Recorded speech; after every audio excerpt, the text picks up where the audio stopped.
Assalamualaikum warahmatullahi wabarakatuh. Salam sejahtera bagi kita semua. Bertemu kembali bersama kami di Dan Earth Channel. Bagaimana keadaan kalian hari ini? Sehat bukan? Semoga kita senantiasa ada dalam lindungan Allah Subhanahu wa Ta'ala, diberikan kekuatan dan kesehatan, serta sukses menjalankan aktivitas sehari-hari. Amin. Ya Allah, ya Rabbal Alamin.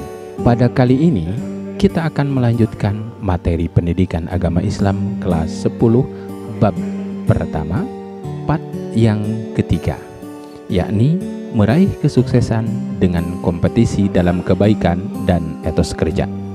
Di mana part yang ketiga ini kita akan membahas Quran surat At-Taubah ayat 105 tentang etos kerja.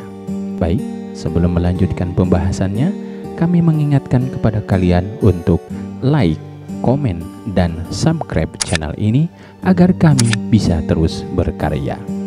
Tujuan pembelajaran kali ini adalah peserta didik diharapkan kompeten dalam membaca, menghafal, dan menganalisis ayat dan hadis tentang kompetisi dalam kebaikan dan etos kerja, serta mampu menerapkannya dalam kehidupan sehari-hari. Terlebih dahulu, mari kita sama-sama membaca Quran surat At-Taubah ayat 105. A'udzu billahi minasy syaithanir rajim. Bismillahirrahmanirrahim. Wa qul i'malu fasayarallahu 'amalakum wa rasuluhu wal mu'minun wa saturadduna ila 'alimil ghaibi wasyahadati fayunabbi'ukum bima kuntum ta'malun. Shadaqallahul adzim. Kita lanjutkan mengidentifikasi hukum bacaan tajwid Quran surat At-Taubah ayat 105. Yang pertama, Fasayarallahu. Hukum bacaannya adalah lam jalalah tafhim.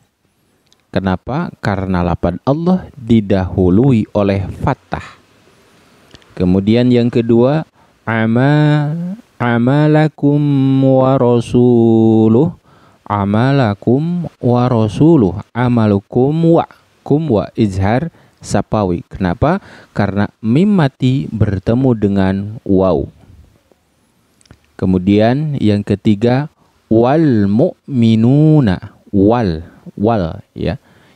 Yang di garis bawah wal, yakni alif lam qamariyah.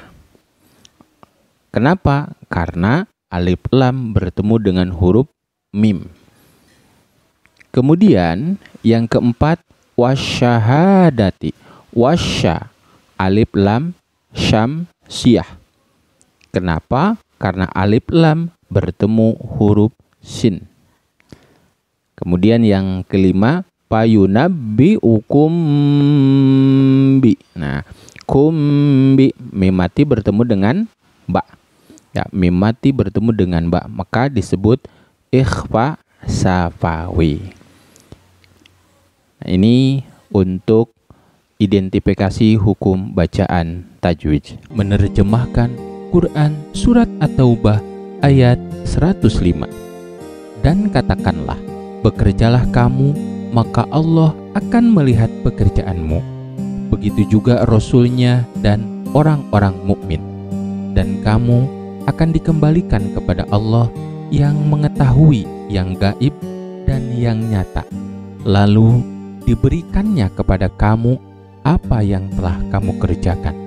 Quran surat At-Taubah ayat 105. Kita lanjutkan Asbabun Nuzul Quran Surat At-Taubah ayat 105. Tidak ada sebab khusus yang melatar belakangi turunnya Quran Surat At-Taubah ayat 105 ini. Perlu diketahui bahwa ayat 105 terkait dengan ayat sebelumnya, yakni ayat 102 sampai dengan 104. Pada ayat 102 sampai dengan 104, Allah Subhanahu wa Ta'ala menganjurkan bertaubat dan melakukan kegiatan nyata, antara lain membayar zakat dan bersedekah. Pada ayat 105, Allah Subhanahu wa Ta'ala memerintahkan untuk melakukan beragam aktivitas lain, baik yang nyata maupun tersembunyi. Kita lanjutkan menelaah tafsir Quran Surat At-Taubah ayat 105. Menurut tafsir Al-Misbah, ayat ini mendorong manusia untuk lebih mawas diri dan mengawasi amal atau pekerjaan mereka. Allah Subhanahu wa Ta'ala mengingatkan mereka bahwa setiap amal baik dan buruk memiliki hakikat yang tidak dapat disembunyikan. Amal tersebut akan disaksikan oleh Allah Subhanahu wa Ta'ala, Rasulullah Shallallahu Alaihi Wasallam, dan orang-orang beriman. Pada hari kiamat, Allah Subhanahu wa Ta'ala akan membuka tabir penutup yang menutupi mata mereka, sehingga mengetahui dan melihat secara langsung hakikat amal mereka sendiri. Selanjutnya, simaklah pesan-pesan mulia yang terkandung dalam Quran Surat At-Taubah ayat 105. Pertama, Allah Subhanahu wa Ta'ala memerintahkan untuk beramal soleh hingga manfaatnya bisa dirasakan oleh diri sendiri maupun masyarakat luas. Amal tersebut harus dilakukan dengan ikhlas karena mengharapkan ridho dari Allah Subhanahu wa Ta'ala. Kedua, setiap amal akan dilihat oleh Allah Subhanahu wa Ta'ala, Rasulullah Shallallahu Alaihi Wasallam, dan mukminin di akhirat kelak. Lalu akan dibahas sesuai amal tersebut. Jika amalnya baik, maka mendapat pahala. Sebaliknya, jika amalnya buruk, maka akan dibalas dengan siksa. Karenanya, seorang muslim haruslah memperbanyak amal ketika hidup di dunia. Ketiga, janganlah merasa amalnya sudah cukup banyak untuk bekal hidup di akhirat. Sifat ini akan menghambat munculnya keinginan untuk beramal soleh lagi. Tumbuhkan inisiatif untuk melakukan amal soleh sehingga orang lain ikut tergerak untuk melakukannya. Pahala akan berlipat diberikan oleh Allah Subhanahu wa Ta'ala kepada orang yang memberi contoh tanpa mengurangi pahala mereka yang mencontoh.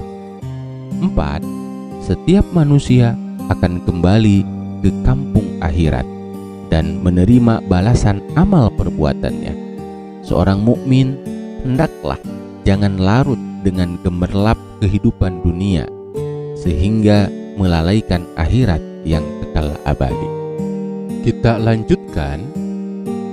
Kalimah kerja dalam bahasa Arab disebut dengan amala ya'malu dan yang seakar dengan kata tersebut. Di dalam Al-Quran, kata-kata yang berarti bekerja diulang sebanyak 412 kali dan seringkali dihubungkan dengan pekerjaan yang soleh atau amal soleh. Amal soleh yaitu pekerjaan yang membawa kebaikan baik bagi pelakunya maupun orang lain. Kebaikan tersebut dapat berupa perbaikan ekonomi, kesejahteraan, kesehatan, pendidikan, sosial, spiritual, dan sebagainya. Kebaikan tersebut meliputi kebaikan hidup di dunia dan akhirat. Penyebutan kata bekerja yang sedemikian banyak di dalam Al-Quran menunjukkan bahwa masalah kerja sangatlah penting bagi kehidupan manusia.